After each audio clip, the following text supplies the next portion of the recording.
Rameswaram cafe സ്ഫോടനത്തിൽ ഒരാൾ NIA കസ്റ്റഡിയിൽ ബെല്ലാരി സ്വദേശി ഷാബിറാണ് പിടിയിലായത്. ഇയാൾ NIA ചോദ്യം ചെയ്തു വരികയാണ്. KB ശ്രീധരൻ വിവരങ്ങളുമായിട്ട്. ശ്രീധരൻ, CCTV-കളുടെ ഒക്കെ ഒരു പരിശോധനയിലൂടെയാണല്ലോ ഇയാളിലേക്ക് എത്തിയത്.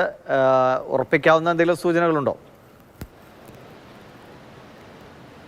ദിവിഷ, ഈ കഫയിൽ ബോംബ് വെച്ചത് ഇയാളാണ് എന്ന് ഇനിയും ഉറപ്പിക്കാനായിട്ടില്ല. ഏതായാലും ബെല്ലാരിയിൽ വെച്ചാണ് ഈ ഷാബിർ എന്നുള്ള വ്യക്തിയെ അറസ്റ്റ് ചെയ്തിരിക്കുന്നത്.